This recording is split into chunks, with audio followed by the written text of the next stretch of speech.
Nos encontramos aquí ante un problema de campo eléctrico. En este caso, en los dos apartados, en la primera parte, que sería una componente teórica, tendríamos qué es lo que pasa con el potencial electrostático cuando tenemos un campo eléctrico uniforme, ¿vale? Y una vez que tenemos una partícula negativa, la dejamos en reposo. ¿Qué es lo que pasa si se dirige hacia potenciales negativos, hacia potenciales positivos?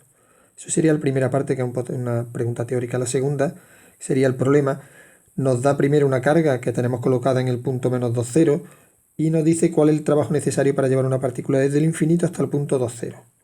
Una vez que la tenemos en ese punto, nos dice que cuál será el campo creado en un punto del espacio, en este caso en el punto 0,3. Sería un problema típico de distribución de cargas. En el apartado A nos dice si en una región del espacio donde hay un campo electrostático uniforme, el potencial permanece constante. Si nosotros, por ejemplo, dejamos una carga negativa en este punto, sufriría una fuerza dentro del campo que iría, una fuerza eléctrica que sería en ese sentido. Eso le provocaría un movimiento con aceleración. Por tanto, aplicando la segunda ley de Newton, sumatorio de fuerzas que actúan sobre la partícula sería igual a la masa por la aceleración. Eso le provocaría un aumento de la velocidad. Y ese aumento de velocidad repercutiría entonces en una energía cinética, también un aumento, es decir, una variación de energía cinética positiva. Teniendo eso presente, como solamente está actuando una fuerza y esa fuerza es una fuerza conservativa, se cumplirá que la variación de energía mecánica que sufre esa partícula sería igual a cero. Es decir, que la variación de energía cinética de la partícula más la variación de la energía potencial de la partícula sería igual a cero. Despejando de aquí se me quedaría que la variación de energía cinética sería igual a menos Q por incremento de V.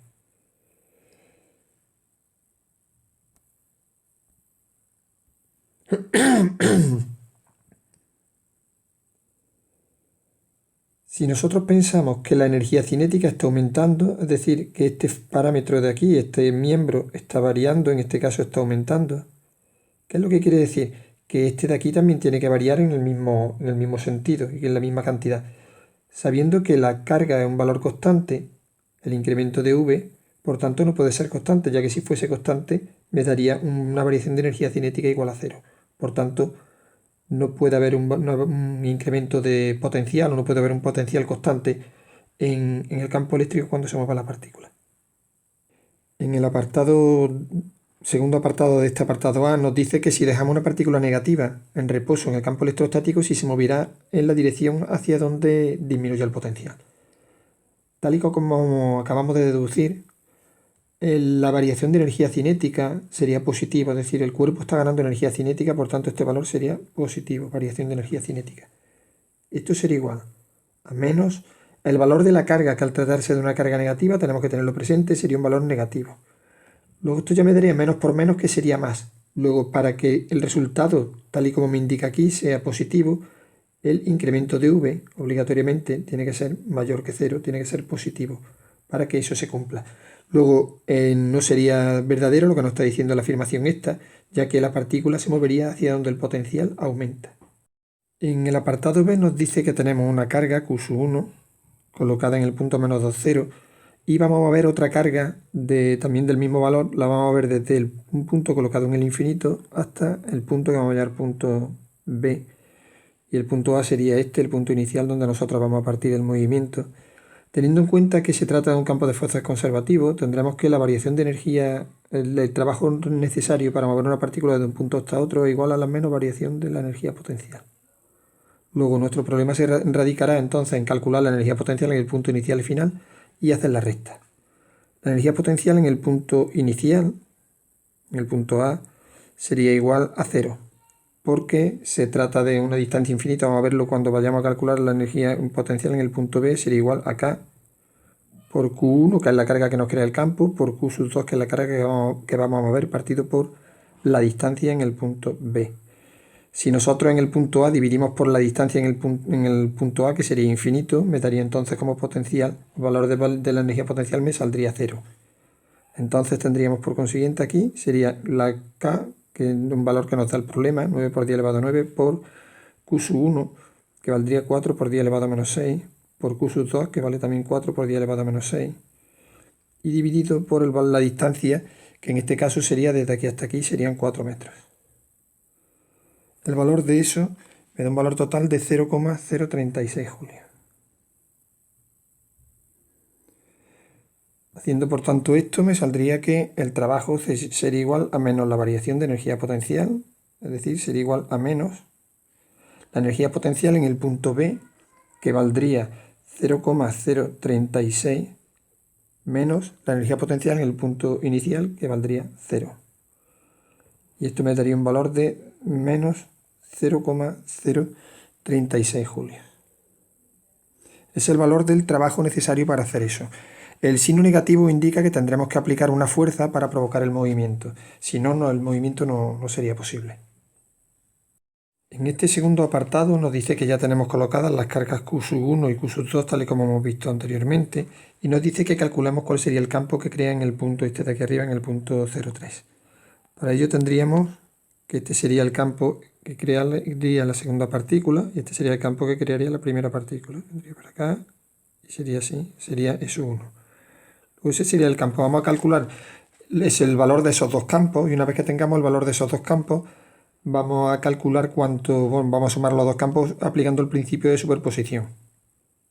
Para eso tendremos que tener presente que tenemos que descomponer los campos en los dos componentes, en el eje X y en el eje Y que van a tener. Luego tendríamos esa descomposición así, que sería E1X, E1Y, E2Y y E2X.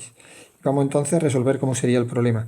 Para hacerlo entonces tendríamos que el campo que crea la partícula 1 sería igual a K por Q1 partido por R1 cuadrado. Sería igual al valor de K, que me lo da el problema, 9 por 10 elevado a 9, por el valor de la carga, que vale 4 por 10 elevado a menos 6, partido por la distancia. Y la distancia, en este caso, aplicando el teorema de Pitágoras, me sale raíz de 13, ¿vale? Porque sería esta distancia R sería igual a la raíz cuadrada de un cateto elevado al cuadrado, que sería 2 elevado al cuadrado, más el otro elevado al cuadrado, y esto sería raíz de 13. Como va al cuadrado, sería raíz de 13 elevado al cuadrado. El cuadrado se me va con la raíz. El resultado final de esto me saldría en 2,77 por 10 elevado a 3. Esto se mediría en Newton partido Coulomb. Vamos a descomponer S1 en las dos componentes que lo forman, S1X, S1Y. S1X sería, tendríamos que ver primero cuánto vale este ángulo de aquí. Y entonces para eso diríamos que la tangente de ese ángulo alfa sería igual al cateto opuesto, que vale 3, partido por el cateto contiguo, que vale 2. Y de aquí me saldría, hallando el arco tangente, que ese ángulo tiene un valor de aproximadamente 56 grados. Luego S1X sería igual a S1 por el coseno de 56 grados. Y S1Y sería igual a S1 por el seno de 56 grados. Haciendo estas operaciones de aquí, me sale que S1 equivaldría a 1,55 por 10 elevado a 3.